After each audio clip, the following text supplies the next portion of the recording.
man sexually abused his 5-year-old daughter 19 times, documented across 77 files of child abuse material, and the Victorian government put him in a women's prison.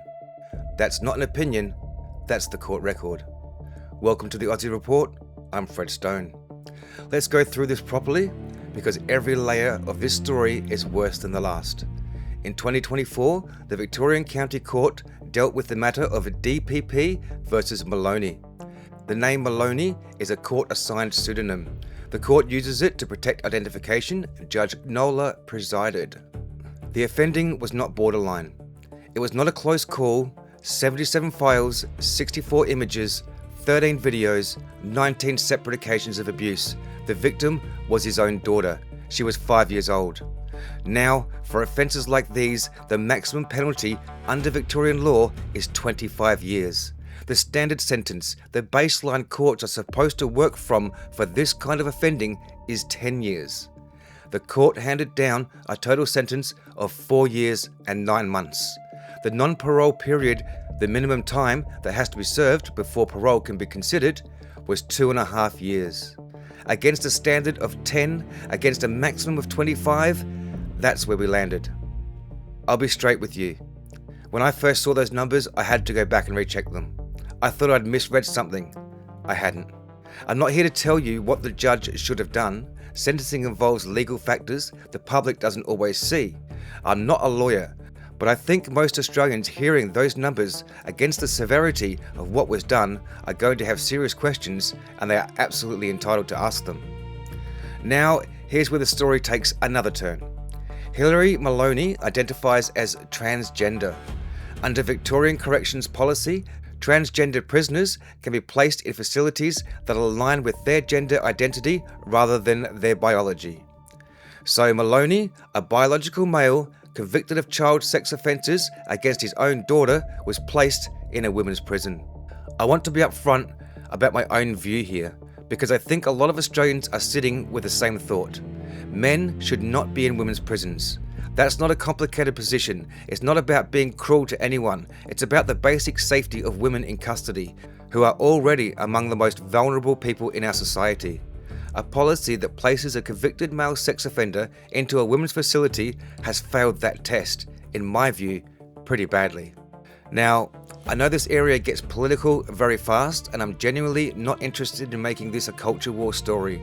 What I'm interested in is accountability, because that's what's missing here. Who assessed whether this placement was appropriate? What safeguards, if any, were put in place for the other women in that facility? Was the nature of the offending considered? The fact that it involved sexual abuse of a child, his own child, and who specifically made the call? A functioning corrections system should be able to answer those questions clearly, publicly, and without someone having to pry it out of them. So far, none of that has been forthcoming. And then we get to the part, honestly, I find hardest to get my head around. As of May 2026, the Victorian government was reportedly bracing for a civil claim being prepared by Maloney against the state over his treatment in that women's prison. Now, I want to be careful here because it is still a live legal matter. The claim is in preparation. It hasn't been fully tested in court. We don't yet have the full details of what's being alleged or what outcome is being sought. But the basic shape of it is this. The government made the placement decision. Maloney is now challenging that decision through the courts. And if the claim proceeds, it is Victorian taxpayers who will be funding the government defence of a call it has never properly explained to the public. The government created this situation, and now we may be paying the consequences for it. I want to address something before I wrap up, because I've seen how this story gets reported elsewhere. Some coverage focuses almost entirely on the transgender angle, like that's the only issue here. I don't think that's the full story, and I don't think that framing is always honest about what's actually at stake. And some coverage barely mentions the sentence or skims over what Maloney actually did. That's not honest either. The complete picture is, a child was abused. Her father received a sentence that most Australians will struggle to recognise with the severity of what he did.